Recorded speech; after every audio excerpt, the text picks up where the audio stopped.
Hello, everyone. We're here with two individuals, one of whom is back by popular demand. We did a podcast with Michelle Engarto about a week ago, and that's been blowing up on YouTube. So we invited Michelle back with her co-pilot, Dave Reich, who has done a great deal of research as well into the budget and expenditures on our county here in Pennsylvania, Montgomery County. But I really want you guys to understand in watching us today that this can be done anywhere. And you guys should be doing exactly what they did to ferret out where your tax dollars are going and what they're being spent on. So I think you'll really find this interesting today because there's a lot of detail and a lot of meat that they've been able to determine. And I know that they've used a number of techniques, including freedom of information, to get what they need, or they're attempting to get more information. So I'm going to start off with you, Dave. A little background. I know both of you come from the corporate world. Michelle, we went over your background before from Corning Glass, or Corning, I guess it's beyond glass now. And you were an executive with them. But Dave, you also were an executive with Merck and worked in finance. So you have a strong background in this field. Maybe you can give us a little edification as to where you come from and what motivated you to do what you're doing now with Michelle. Well, thanks, Doug. It's great to be here and to join with Michelle in a very important topic. I do have a background in finance. I started off as a chemical engineer and worked in that field for a few years, and then went back, did an MBA in finance and international business at Northwestern. And I've worked for a variety of corporations, most of which the one I retired from, Merck Pharmaceuticals, right here in Montgomery County, the largest employer in the county, and spent 25 years with Merck in a variety of capacities supporting research and manufacturing and facilities along the way. So we had every year we always had a challenge to try to reduce spending and do more, and that's what we're hoping to see with Montgomery County. That's great, Dave. And that's a point that Michelle and I made in her podcast because, my feeling is that government should be run like a business. And we're seeing that on a federal level right now. I had a conversation, as I said in our last podcast, with a family member about revenues and expenses on a county level and on a federal level. And, I said, you have to understand that when your expenses far exceed your revenues, you're in trouble. Same thing applies, on a governmental basis.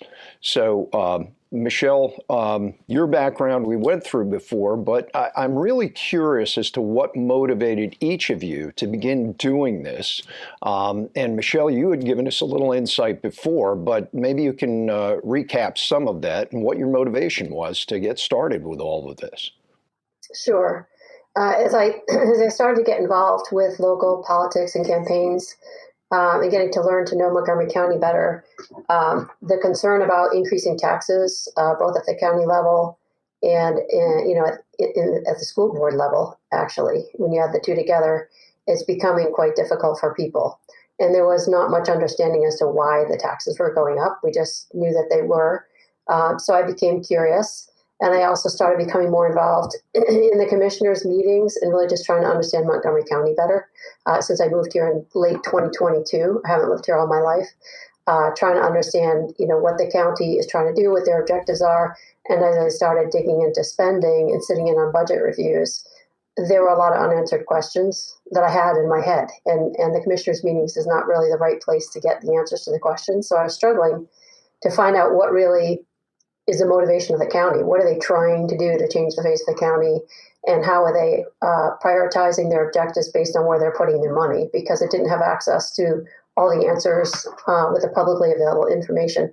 So it is my nature to do digging and analyze myself. So I started pulling data, public data, and some not so public, you have to ask for it.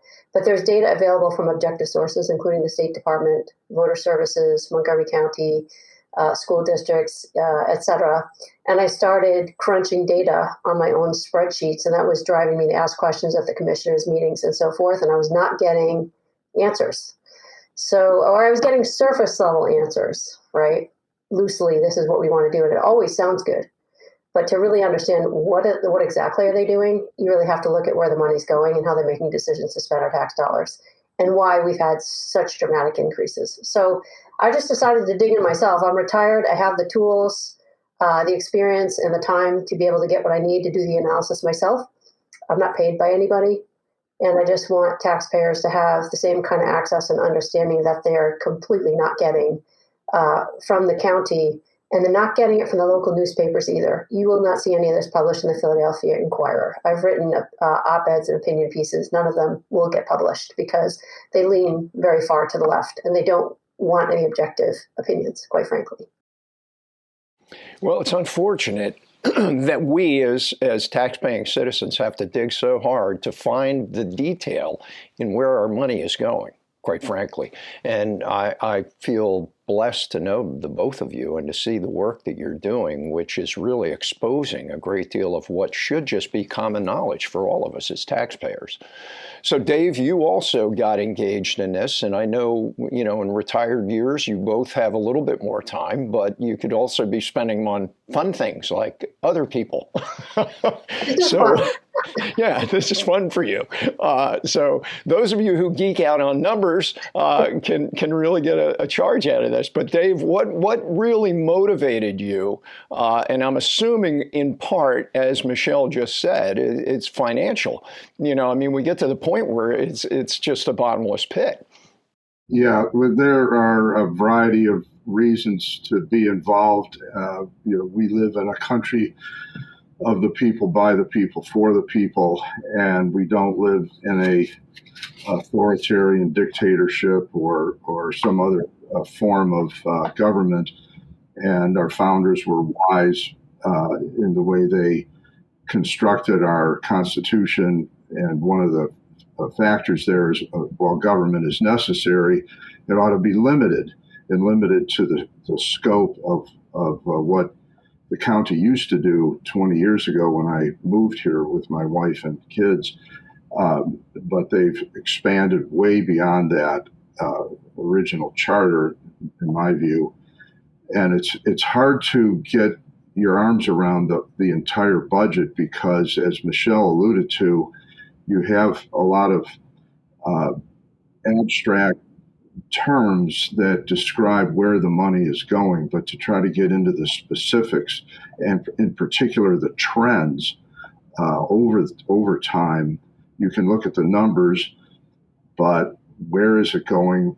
How many headcount are being hired and what is it being used for is the question we're really trying to get to. We have some initial information on that, but it's difficult to get. I've personally put in 2 requests through Freedom of Information to get more details on where the money is going and why there's such a vast increase. One of the things Michelle said in the last podcast was the government budget is growing from 2019 to 2026 by over 50%. And that was 13% above inflation and population growth. And if you just think about it, of those of you listening, conceive of yourself back in 2019 if you were working in a job making $42,000 a year. I don't know if in Montgomery County that's a bit low, but if you were thinking in that, just put yourself in that position for a minute. Here you are, 2019, making $42,000 a year. 7 years later, you're doing the exact same job, maybe some slight increase in scope, but no promotion, same job, same activities. Who of you would today be making $63,000 a year? And that's essentially what the county budget has grown to. That's an annual compounded growth rate of 6%. And I don't think there are very many people who are in jobs that back in 2019 that have gone up 6% a year over the last 7 years. But that is exactly what the county budget has grown over that period of time. Now, I know you have a lot of detail, and we're going to get into that, but you just mentioned, Freedom of Information Act that you filed, two of them, and I know you have as well, Michelle. Can you just explain to the people the difficulty or lack thereof in doing that, the expense? I think a lot of people are fearful of even doing that. Well, one of the challenges is when you apply for a Freedom of Information Act request, it's a written email or a written request, and when you're looking to get to department level, then sub-department, and then details within the departments, I'm not sure the people that are on the receiving end of things, are know exactly what the detail is that you're looking for. So I submitted one request, and they granted it, and the message back was the request that you've granted is publicly available on the website. Well, that's not what I asked for. I asked for sub-level detail, sub-departmental detail, and not just functional. There's one thing to say how much of the budget is payroll or operating expenses or some functional category, but I want operational details. What is the activity that it's being used for, rather than administration or justice or health services? Those are broad general categories, but please give me something beyond that, and then please give me headcount information. So I submitted a second request on March 4th. They reserved their own right to take 30 days to get back to us. So early April, I'm expecting to find something in my email.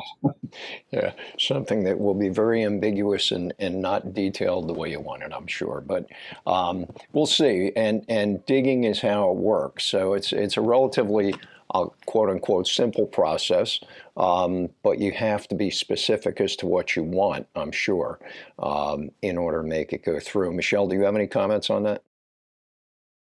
No, I just Good. second. I second what David said. It's you have to be smart in how you request the information, or Right. it's going to drag out for months. Exactly.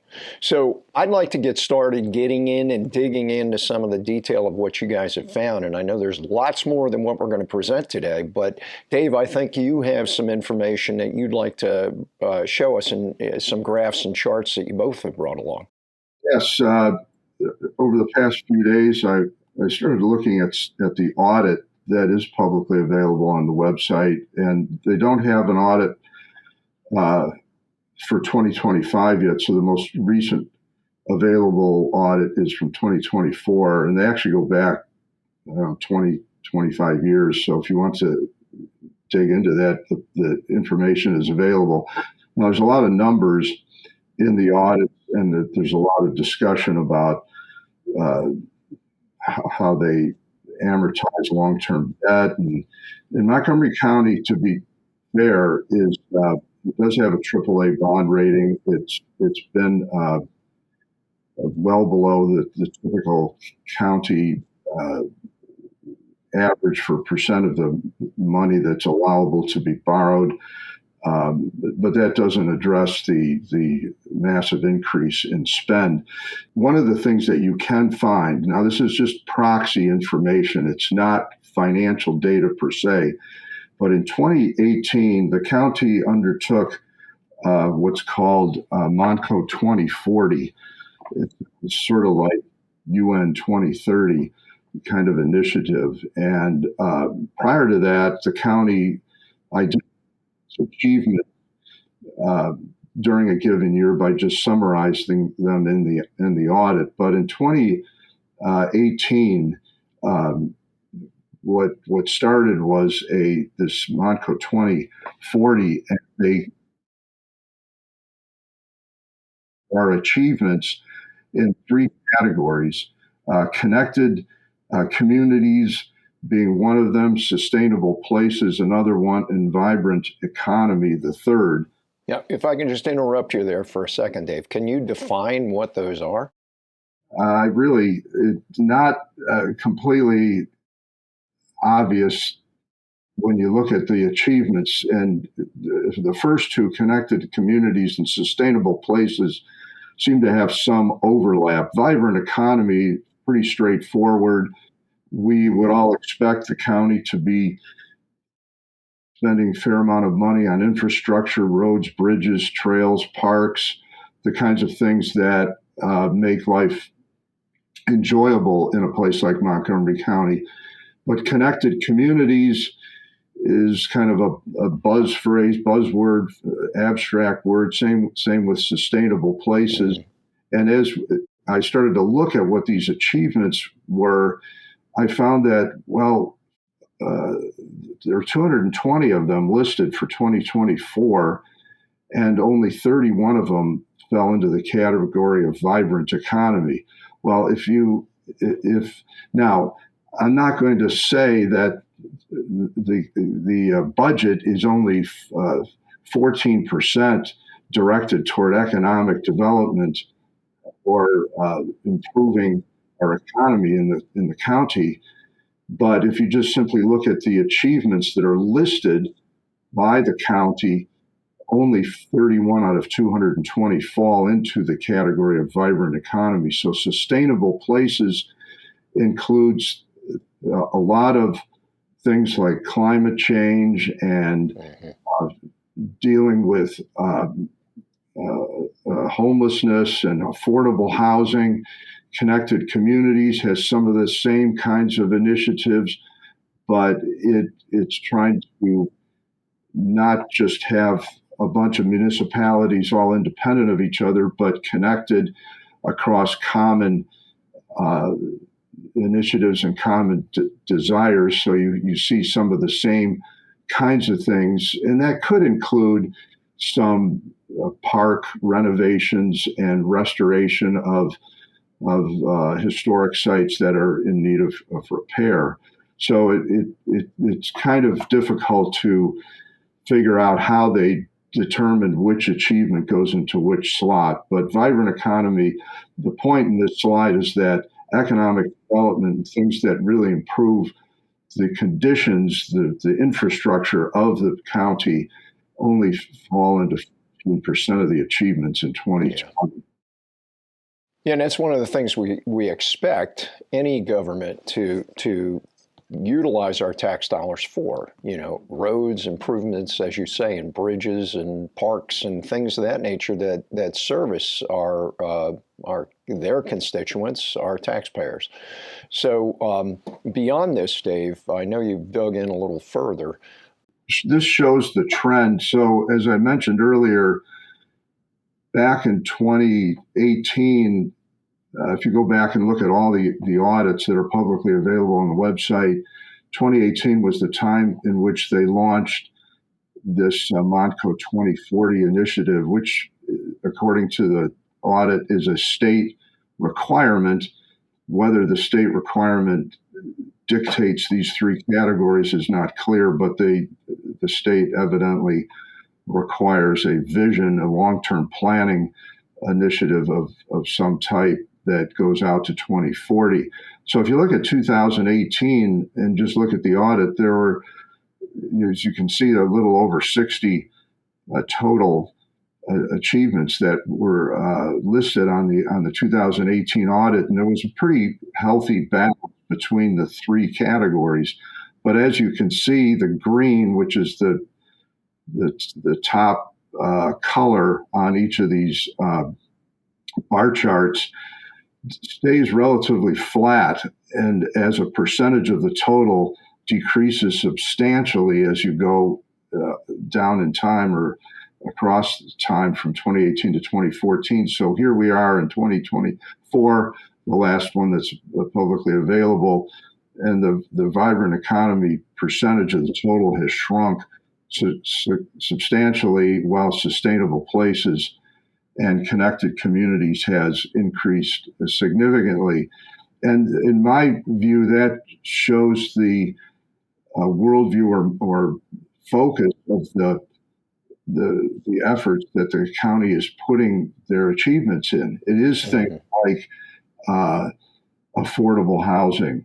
There are even three categories that I found that relate to food and food justice, and some of the buzzwords you see in the kind of thing the UN is looking to do worldwide. And are those really things that we should be spending our money on? And when you see the enormous increase in money that's resulting in tax increases, should we be spending things? Let me give you one example here that was in the connected communities category, I believe. The county enabled the training and certification of 7 new community doulas in partnership with community organizations to support Black and African American birthing people. Notice the phrase birthing people, families before, during, and after childbirth. Is that something the county is spending money on and in using our tax dollars for? So, Dave, a lot of what you're describing ties in with the whole DEI concept and, trying to incorporate that into the budget. It may be cloistered because of some of the pushback today from the federal government, but it's still there. And, what you just described could qualify in part as a DEI initiative. So I think that although we kind of have not used that term, it's still there. Yes, that's very true. The DEI staffing hires that Michelle described last podcast are there. They weren't there a few years ago, and how those people are working in conjunction with these other things is really not clear, which is why we submitted the Freedom of Information Act. There's quite a few initiatives related to housing. The cost of housing has gone way up, and it is very difficult for people to get into housing, especially if you're starting out trying to raise a family. And I think we can all agree, no matter where we are on the political spectrum, that it's not easy for people to afford a new house. But the answer to that is not affordable housing. That's usually a euphemism, rent control, or trying to encourage developers, landlords to subsidize a handful of apartments or homes for they end up usually being token amounts that allow them to put something down on the achievement list that we provided a certain amount of apartments or homes at below market rates. Mm-hmm. Who is going to subsidize that kind of housing other than taxpayers? And the question becomes, where does it end? Mm-hmm. Once you start doing this and using government instead of market price as the mechanism to allocate scarce resources. And that's what economics is. It's the study of how to distribute scarce resources that have potentially alternative uses. And if you're going to use something, some sort of government subsidy or rent control, and in the long run, it ends up causing higher prices for homes across the board, across the county, in places. And you see that in places like San Francisco and New York, where they've had rent control and affordable housing initiatives for decades. Right. And this is where we get into the free market system, which is successful. And when we start to meddle with that, governmentally, we mess the whole system up, for lack of a better way to put that. It's unfortunate, but we're always trying to meddle in what we should just leave alone. You did go a little further, Dave, I think, and you do have one other slide that I think presents a little more detail, perhaps. Yeah, this last slide, which is the more complicated of the three, simply breaks down. What I did is it breaks down the 2024 achievements. So if you look at all 220 achievements, I tried to categorize them into various buckets. And thankfully, a fair number of of achievements are listed as things I would label as economic development, where the county might put on a symposium for college or high school graduates to invite companies and businesses to come and present the kinds of things that are available for people that are matriculating out of high school or college and looking for work, and where they might be able to connect with various businesses in the county. Those are good things to encourage development. And then infrastructure is a large one as well. You can see those on the far upper right part of the graph. There's a fair number of conservation initiatives, whether it's repairs to historic homes or trying to improve watershed quality and doing legitimate environmental work are good things. There's a number of safety and EMS related activities. But when you start moving over to the left side of the graph, you start seeing some of the social justice, welfare, and there's a fair amount of initiatives that are listed to do with drug addiction, which is a problem in the county for a select certain regions in the county, healthcare initiatives, sustainability, climate change, homelessness. All those initiatives go beyond what I consider to be the role and the legitimate role of government. When you think of the word compassion in the Bible, the word compassion literally means suffering alongside another person. And so if you really want to exercise compassion toward your neighbor, we're called to love our neighbor. The government is just not equipped to do that. And oftentimes a welfare check or offering a free rent for a period of time might solve the problem for the short run, but in the long run, it doesn't really make any sustainable change. And if we're going to talk about sustainability and we want people to become productive and industrious citizens in the county who are suffering from mental health, or maybe they're veterans who served in one of the wars or whatever, they could use help. And just handing, the federal government has spent $23 trillion since the war on poverty started in the mid 60s, and the rate has not really changed significantly. And so one keeps asking the question, why do we keep spending the money? And the people that are in government, they keep advocating.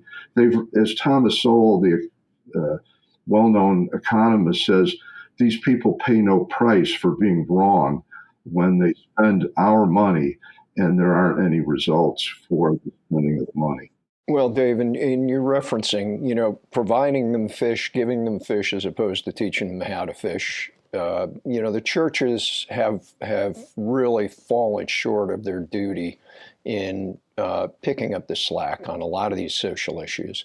The community itself, neighbors, helping neighbors. In our society, in our society today, there are many people who don't even know who their neighbor is. And years ago, we supported one another. I had parents who went through the Depression, who went through World War II. It was a totally different era and a totally different mindset relative to helping one another. And we've lost that, unfortunately. And I really attribute that to, the loss of religion in our society, the loss of churches being the leaders in guiding and directing that.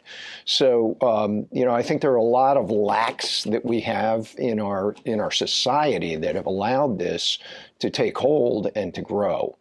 But Dave, you've done some amazing work, and I really appreciate you, my friend. And I know that you'll continue that work, and I hope others will take the lead from you and do it themselves. And Michelle, you have some data beyond what we were able to go through before.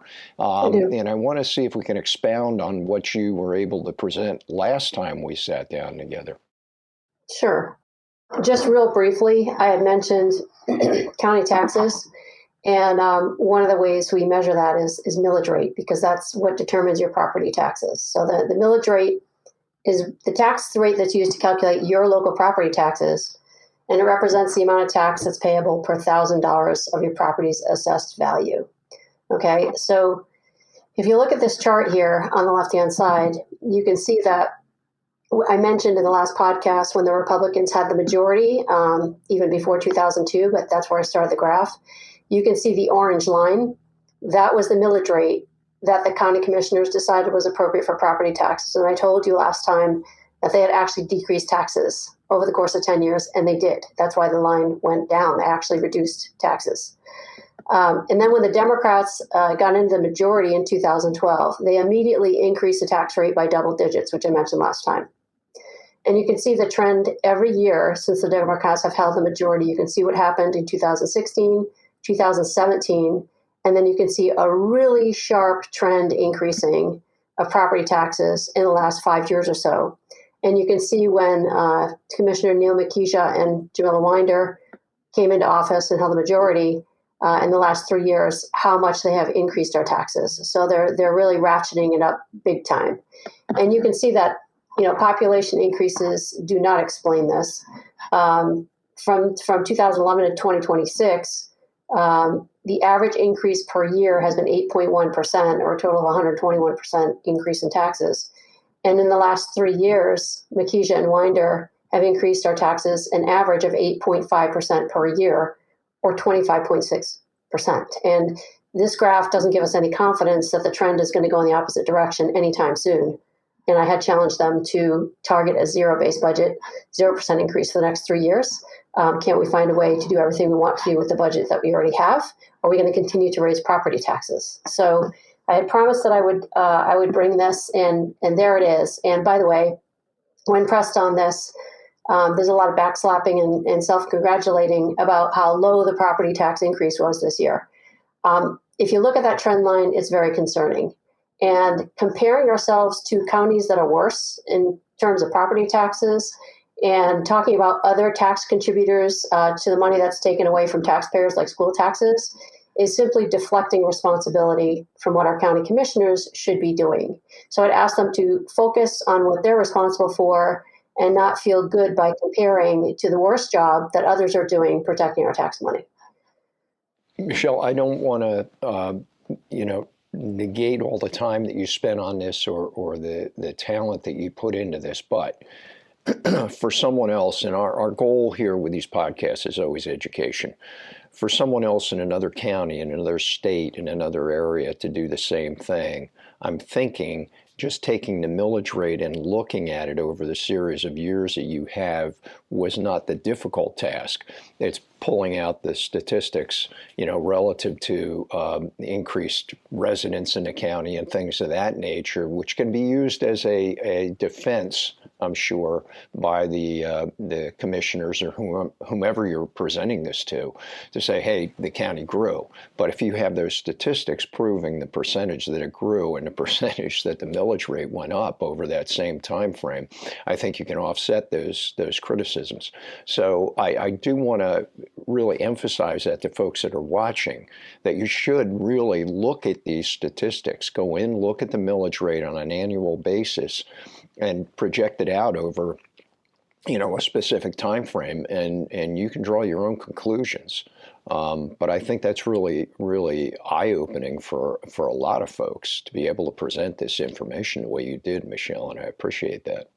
Very easy to duplicate. All this was publicly available, didn't require any special requests. The minutes and the budgets are available. The history of the budgets, all the presentations going back quite a ways are usually available for each county. So if you're in a different county and you want to do this, the information is readily available, and it's very easy to just put it into a graph and see what's going on. That's beautiful. Thank you, Michelle. And you have some more information about what they're doing as well, don't you? Yes. On the next slide, which I'm not going to talk to every line item, but what I did here is with Dave, we looked at the 2026 planned spending. And I took roughly the top half of the spending that accounts for 2026's budget. Okay. So I said, let's just look at the biggest items where most of the money is being spent and most of the increases are taking place. And it's in these categories here. So all these figures are in millions of dollars. You can see we were at, for these items, we were at 266 million and change we spent in 24. And in 2026, we're spending almost $300 million. And you can see the change. So up is bad in terms of increased spending and down is better, showing that we are either reallocating funds or reducing spending. And you can see that from 2024 to 2026, inflation was only 7.4%. Our population changed less than 2%. So again, as I mentioned last time, that does not explain the increase. And these areas, we had a change of 12.2% overall. So I do want to touch on a couple of things that I found out when I dug into why is spending so high and why is it increasing. So let's start with correctional facilities. The population in the facility, in the prison population, actually has decreased by 41%, roughly, since March 2020. And that seems to be holding steady. And, long term, the shift has been a decrease of like 33%. So let's say roughly the prison population is decreasing by a third. Look at the size of the budget and the size of the increases over time since 2019 or 2020 continues to increase. So we're spending more and more money per inmate outside of inflationary and certainly to counter the population trend, which is negative. So why is that? Some of the things that I found to be true are that while the overall population of the prison has decreased, the number of inmates that are classified with serious mental illness has increased by 90%, at least between 2017 and 2021. So you have fewer inmates, and most of the inmates now are classified as having mental illness and have to receive special treatment because of that. And the other thing I'll mention is because of the acuity, the growth and acuity of the severity, that's the severity of medical issues and mental health needs among inmates that they have determined. This has led to a huge increase in costs for keeping those inmates healthy in terms of pharmaceuticals, outside physician consultations, increased clinical hours. They're giving retention bonuses to nursing staff. A huge portion of the budget is dedicated to personnel costs and overtime. I told you last time that the Montco budget was half salaries. It's more like 87% for the prisons. It's mostly personnel costs, and a tremendous of that cost is overtime. So they're making a huge salary based on their overtime hours. In fiscal year 2024, by the way, the department projected $10.5 million in overtime spending alone, and their budget was $3 million. So they went way over in terms of overtime. And again, if you have fewer inmates, why do we need so much overtime? So this is going to require some digging to understand what's really going on. There has been some inflationary pressure, et cetera. But like I said, when you look at the population decline, it's also curious that so many inmates now are classified as having serious medical and mental illnesses, and we're spending more money on that. And we did a major facility upgrade and expansion too, by the way, within the last 2 years. So we're spending a lot of money in this area, and I question why. So I would just say stay tuned because I'm going to be doing an investigation into this line item. On the children and youth, I'll mention this. There's a lot of good stuff in there, CPS, maintaining safe environments for children, all that good stuff. But our children are actually falling behind. And the Montgomery County Intermediary Unit, which is an organization within Montgomery County that's mostly funded by school district taxes, gave its opinion to WHYY in February of 2025. Look at the budgetary number, okay, for children and youth. I think it says 48.2 million there, and you can see massive increases every year. This organization, the Montco Intermediary Units, basically pointed to a lack of adequate funding being the cause of why our children are being left behind. So they're asking for more money. This will also be investigated because it's kind of ironic that the people, and Jamila Winder seconded that, right? It's always more money. When our kids are falling behind in schools, they need more money. When kids are falling behind in terms of their behavioral metrics, it's because the county needs more money from taxpayers. It's always, we need more money. So it would be nice if WHYY did some journalism on this topic and talked to taxpayers about the results of the fiscal audit of this organization that recommends we spend more money and give them more money, by the way. They're the ones who are going to get the money, should we allocate it to them. The Philadelphia Inquirer published an article 2 days ago, this. Expense reports obtained by the Inquirer through a right-to-know request show that since 2023, the Montco IU's executive director, Regina Speaker, and assistant executive director, Sandra Edling, have used public funds to book $40,000 worth of professional development travel to 3 continents. That includes a 14-day African safari that costs about $18,000. So as I said in the last podcast, we need to do a zero-based budget, and we need to understand where the current money is going. Is it going toward fancy vacations that are classified as educational trips? Before the next budget is put together, and get rid of the waste and abuse of taxpayer funding. But for WHYY to be asking the organization that receives a lot of taxpayer money and wastes a good bit of it, whether or not they need more money, is sort of hilarious. Well, I could always go on the Discovery Channel instead. That might work. Yeah, so there'll be a deeper dive into that organization as well. Because when I saw the article 2 days ago, and I said, okay, this is getting a request for detailed line item spending. What on earth is going on? There's way too much money, and there seems to be inappropriate oversight. And they're asking for more money, and they'll probably get it from the Democrats. The third one I'll mention is I've only got a couple left that I'll mention today, but mental health. So this one had me really curious. Why are we turning into a mental health hospital? In my view, what we're doing here is protecting the perpetrators from any responsibility or accountability because we're calling the problem mental health, not crime or criminal activity. And the goal is to keep offenders out of prisons and give them lots of expensive treatment instead. That's what we're doing. And it has been stated by the commissioners that a major goal of this spending is to divert individuals with mental health problems away from jails and emergency rooms and provide them with specialized care paid for by the taxpayers. What is going on?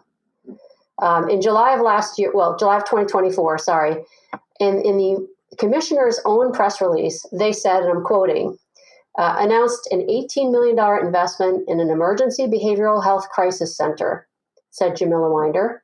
The investment in this crisis center means that once the center is operational, anyone in the county can walk in and receive comprehensive mental health support, I guess regardless of insurance or Medicare. No questions asked. They have 24/7 access to crisis intervention and stabilization services, and we are ensuring that residents receive the help they need when they need it most. And said Neil Makija, once open, the center will be a best practice standard for care and intervention. Our goal is to create a coordinated system of care. So I guess now we're funding healthcare that supports the whole community and becomes a model for others in the region to follow. The center will be part of the county's broader diversion strategy to help individuals with significant mental health or substance abuse challenges to avoid entering the justice system. Okay? So we're gonna medically treat them into being responsible citizens on the taxpayer's dime, and I'm just very confused as to where this fits with all the other benefits that are already provided to American citizens and Pennsylvania citizens to help with healthcare needs when they're legitimate. Okay, there seems to be no end to it. And then the last point I'll make, and I'll take your questions, Doug, is public defenders. So this one really shocked me when I saw the news announcement and I did some digging. So you can see the line on there that I'm referring to is the public defender item on the bottom. And, we have over 50 lawyers already that we were paying on salary in Montgomery County. And then we decided in one fell swoop to add 15 new attorneys and support staff. So this was also published in the August 15th Philadelphia Inquirer. that they were hiring 15 new public defenders, and this represents the largest infusion of lawyers into that office in recent memory, and they call it historic, as if it's some big accomplishment, right? The chief defender said the office employs 50 attorneys, and the new positions will allow her to add lawyers to units, including adult criminal divisions and juvenile services. And then it goes on to talk about compensation for office support personnel, attorneys, and the chief of mental health. And I will also mention, I don't think it's any coincidence that the same year, 2024, Pennsylvania was being sued by the ACLU, who has determined that we don't have enough public defenders to help all the criminals who are trying to avoid going to prison. Yeah. So Neil McKeisha has long demonstrated his alignment with the ACLU on many key issues. So I don't think it's a coincidence that we did what the ACLU was suggesting and really massively increase the support for defending criminals. The issues that he has demonstrated alignment with them on are things like his opposition of proving citizenship to vote, becoming a welcoming county, which basically is a sanctuary county without saying so, adding the multitude of public defenders as a solution to high crime and inefficiency in government, and support for hindering ICE through lack of cooperation of Montgomery County employees to help keep dangerous criminals off our streets. So I would say they're on the wrong side of a lot of things, and our county commissioner is right there alongside with them, and they're helping each other. And our budget choices strongly reflect that alignment, if there's any doubt. So it looks like we are moving toward pro-crime, pro-illegal immigrant, anti-law and order, anti-taxpayer, high spending, and social justice seem to be the priorities. And I'm going to continue to dig on these topics so that I can bring more actual data about how the money is being spent and why. Well, we truly appreciate that, Michelle and Dave. As you said, Dave, when we started, this is a representative government. These people represent us. The first time I've been involved with issues like this since I was young. And, the first time I saw a blatant abuse of that was during the Clinton era. And Marjorie Margolis-Mizvinsky, I don't know if you remember Marjorie, she was from our area. They had a vote on whether they should impeach. And she voted against it in spite of the fact that her constituents, by a large percentage, wanted her to vote for it. And she was questioned about that. And she said, I vote what I think is best, not what the people want me to vote for. That was it flew in the face of what this government is all about, and that people have to understand that these people work for us. We don't work for them, We appear to be slaves working for them, contributing the finances to whatever they want to do. So, Michelle, I had so many thoughts while you were going through this, and I do agree with the statistics you showed relative to prison inmates and the percentage of population that is reduced in spite of the fact that the spending is increased. We're trying to keep people out of prison. Now, there's a dovetail here also between mental health and drug abuse. I don't know if you guys have ever been to a mental health facility, but the vast majority in those facilities are drug addicts that are put there because they have mental issues. And there's definitely a link between those two. Now, the other thing I want to be clear on is, I'm putting on my healthcare hat now. Since COVID, we have had a significant increase in mental health issues in this country, including suicides. And, so there are multiple factors that enter into this. But I think drug addiction and drug abuse is one of the primary ones. And, from my experience clinically, once someone's addicted, it is extremely hard for them to function in society and to get away from that addiction. So, that's a giant chasm that, again, I go back to what I spoke about earlier, is the churches have failed us there. The communities have failed us there. Families have failed us there. Families have broken down, and that's part of the process here, and we can get into that someday, what's happening in our culture and our society relative to those two issues. But, when I look at the increases, Michelle, you spoke about overtime and an 85%, I believe you said, increase in salaries in support staff in the prisons. Or 85%, clarify for me, you used that 85%. I can't remember whether it was an increase or if it was a percentage of their budget. It was percentage of the increases that have happened. Okay. That have happened overall. Yes. And, if you look at any business, generally, employees are going to be your one of your number one expenses in a business. And, when that dollar value for employees exceeds a certain point, you're going to be in trouble. And Dave, you alluded to that earlier when you talked about what you did at Merck. Some of what you have to do is figure where the value is with employees and where duties can be combined or whatever. But that's just a recipe for disaster when you have that kind of a percentage. And, overtime, obviously, in my own businesses, we try to control that. When it gets to an excessive point, something has to be done. So, I mean, there are a lot of nuances to this whole issue, Michelle, that you bring up. And I think all of those things factor into it.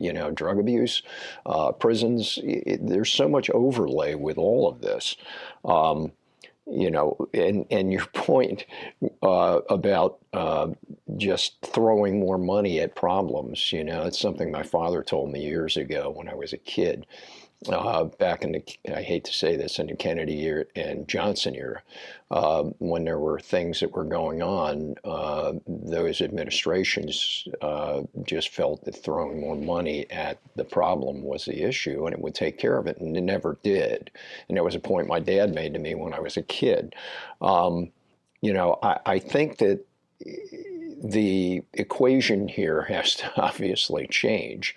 And I think that the information that you're able to glean from, statistical analysis, et cetera, is extremely valuable to get out to people. And in any venue you guys can. I know when you go to committee or county commissioners meetings, you don't get a lot of, it's not like an interactive conversation. You're presenting information and they're nodding their heads perhaps or shaking their heads, and that's about the extent of it. You need more people there, number one. And the difficulty there, as we discussed last time, is these meetings are held at inconvenient times for most people, unless they're retired or out of work or have the ability to be there at, during the day. I know there have been conversations about trying to rectify that with moving the meetings around to different areas and having them at different times. That has to be taken care of because the vast majority of taxpayers are working so they can pay those taxes, and they don't have the opportunity to be at a meeting at 10:30 in the morning or whatever it is during the day. So, these are things that I think need to be addressed as well. We as taxpayers should be, to some degree, having input, or not necessarily dictating when the meetings are, but at least giving suggestions and en masse so that people can be there. I want to make one comment, Doug, on what you said about mental health, because I think it's important to understand. We do have a responsibility to take care of our citizens that need our help. There's no question about that. But the prison system and those who operate within it and who are getting their big salaries, overtime, and bonuses, as well as a whole mental health industry we've created for Montgomery County, they're industries that we have created. And those industries are being funded by taxpayer money. And I would like to see some objective accomplishments, not feel-good, fuzzy stuff, because it's an endless pit of spending more money. I, in my personal life, know at least of one person who's been to rehab more than a dozen times and never paid for a dime of it. And it's not just about the money. It's about is this person really being helped if they go into rehab 12 times and then fall right back into crime and drugs and Exactly. self-harm? No. So where are the objective metrics that say the money we're spending is having a material and positive impact on those individuals and on the community? I don't see the connection points, and that's the problem I have. I don't have a problem with helping people. And here's the problem. We look at the front end, not the back end. Oh, it's great. We're taking care of these people. We're spending this money. We're doing these things. What are the outcomes? Where's the measurable? Exactly. Yeah. And we, this is where the presentation of this type of a concept that we're going to help all these mental health clients with their issues.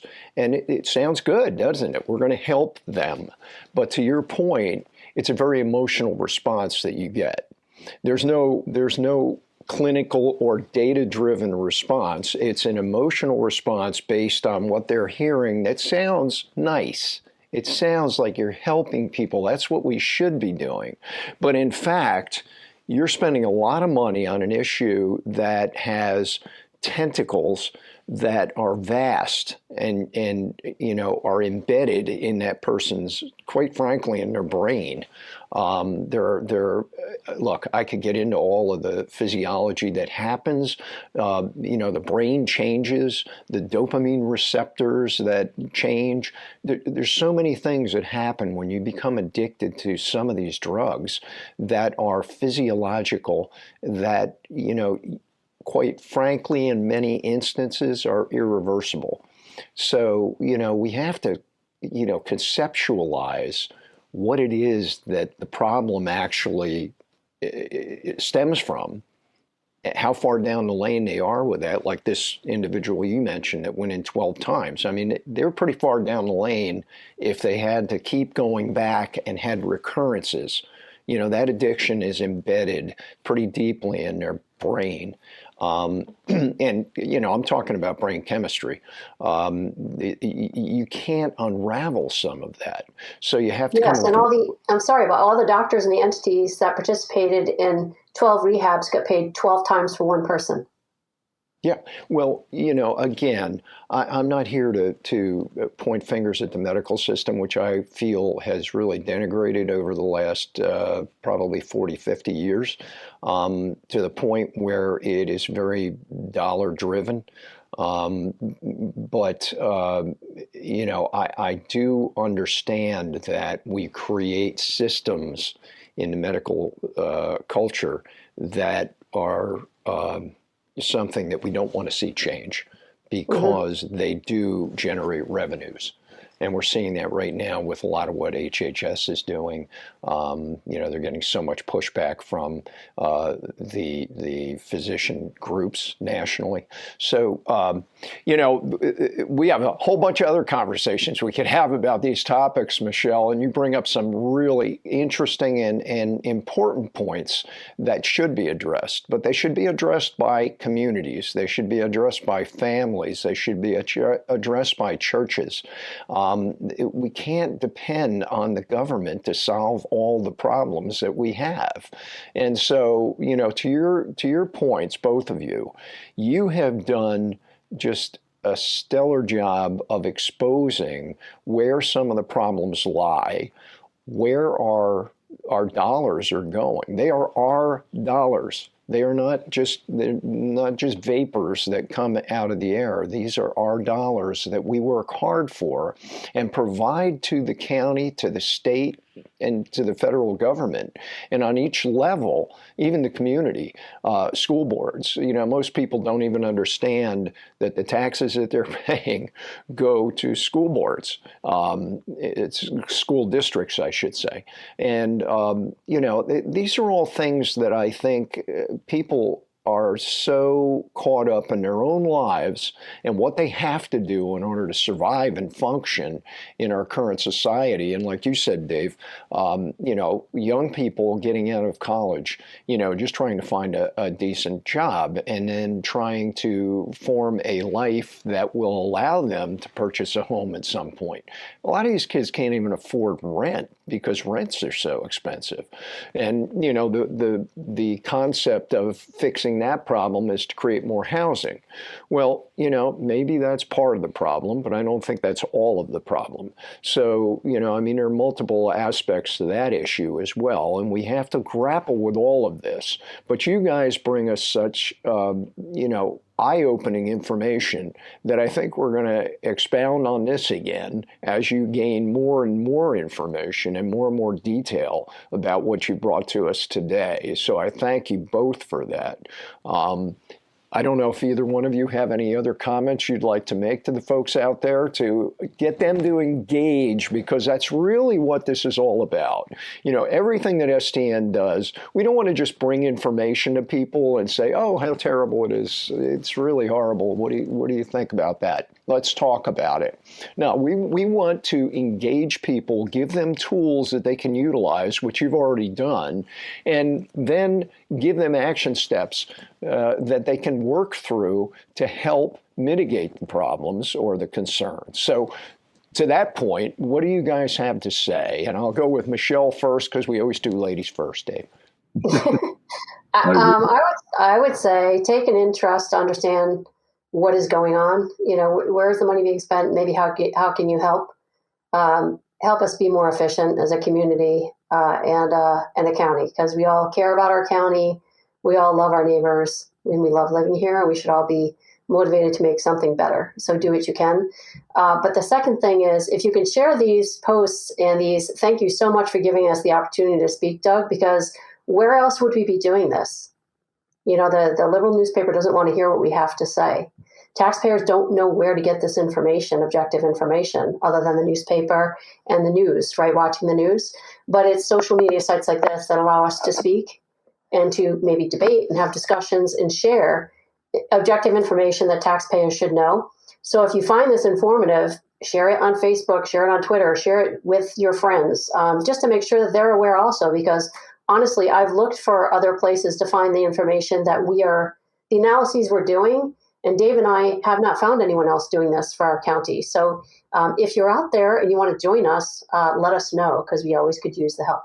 That's what I'll say. Beautiful. Thank you, Michelle. Dave, what are your thoughts? Well, one of the things I'd like to say is, since I got involved with this 6 months ago and met Michelle, I've connected to some extent with our Republican Commissioner, Tom DeBello, and he has, when he was presented with the budget for 2026, the initial budget had an 18% increase tag on it. And he, I think, went back 4 or 5 iterations with the two Democrats and whittled it down, still to our dismay. It still went up 4%. Now, I applaud Tom for doing that, but I'm hoping we can work with him and his staff to get a kind of a running start on the runway here this year, so that he's not faced with another 18% request. We think that's probably going to happen. And thankfully, the county does dictate that there is a minority seat on among the 3 commissioners. Otherwise, we'd have, based on the demographics, 3 Democrat commissioners, and we would have seen an 18% increase. So we're hoping and do, as I think Michelle has mentioned, zero-based budgeting, start looking at some of these programs that are not effective, that are not meeting there's no material result.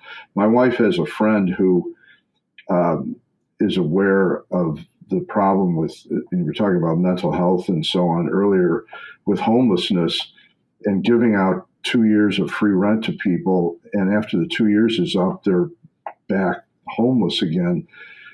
Okay, it's a measurable success for 2 years until the 2 years are up, and the mentality is, well, then let's extend it to 5 years or 10 years or ad infinitum, and there's got to be a way to fix this problem so that the person becomes, as I said earlier, a productive, flourishing citizen in Montgomery County, and not somebody who's suffering.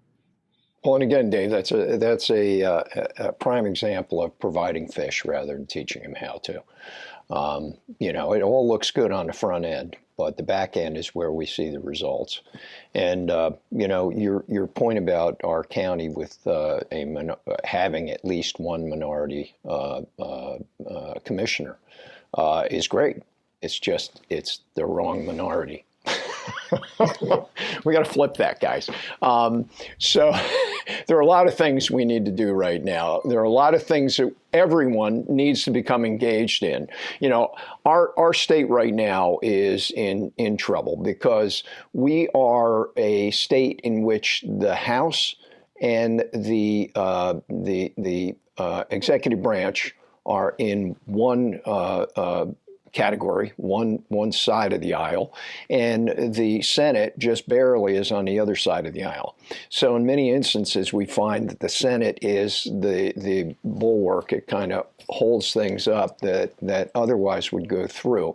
Right now, there's a strong push to gain seats in that Senate to take it in as a majority. And we had a podcast recently with one of the senators that they're attempting to eliminate, and we need to support that senator who's well qualified, in my opinion, much more qualified than those that are running against her. And so consequently, we need to work hard. We need to work real hard. And unfortunately, folks are tired. They're fatigued. They're complacent, I guess is the best word to use. And we need to get them up off the couch and get them moving and get them engaged. So I hope that this podcast today, with this information, will get people moving and engaged. I think that Michelle and Dave are amazing people who have done amazing work. And I think that, if you can support them in whatever way you can, whether that be coming out to commissioners' meetings, and you know what, to be quite frank with you, I don't care what county you're in. Go to commissioners' meetings. Get involved, support people who are running for office. I think it's just so critical at this point that you understand what's going on, not only with your money, which is what your tax dollars are, but also with your community, with the school board, with your schools. You have to engage. If you don't engage, whatever happens, you have nothing to say about. I don't care what it is. If you don't vote, don't complain. So, you guys, I thank you again. I know we're going to have you back. I know you're going to motivate others and get others engaged. I hope this podcast will help you to grow those who are going to assist you, because you guys need help too. So I want to thank everybody for being with us. I want to thank these two great individuals for what they're doing with their time and talents. And I want to thank you for being a part of our movement and who we are. We've got a lot of things going on right now that we're involved with and engaged with here at STN. As Michelle said, I will ask you to share and like this podcast. I'm going to tell you that we are on every social media channel that's out there. So if you use YouTube, you use Facebook, you use Rumble, whatever you use, we're there. So please watch us, like us, and share us, because this information needs to get out. So I thank you all. I look forward to our next podcast. Make sure if you haven't seen it, you go back and watch Michelle's first podcast and watch the podcast I did on that state senator I just referenced. It's pretty good and pretty telling. All right, take care, have a great day, and we'll see you on our next show. Thank you, Doug. Thanks.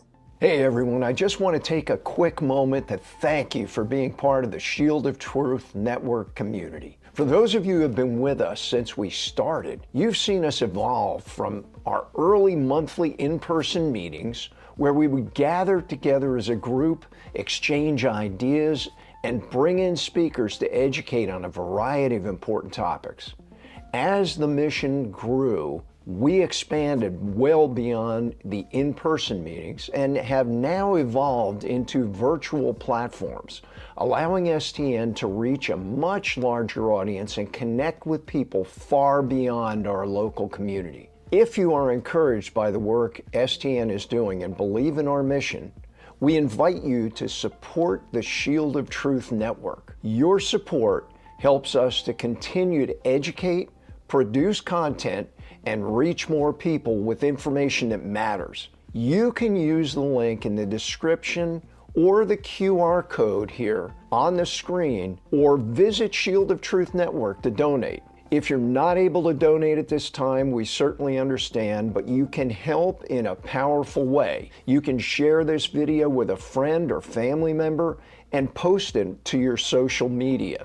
Also, if you enjoy our content, please like the video, subscribe to the channel, and tap the notification bell so you never miss a new release. All of these actions help us to reach more people, expand our mission, and make a real impact. We are grateful for your support, as this mission would not be possible without you. And we look forward to what God has in store for our future. Thank you for being a part of the Shield of Truth Network's mission, and God bless you all.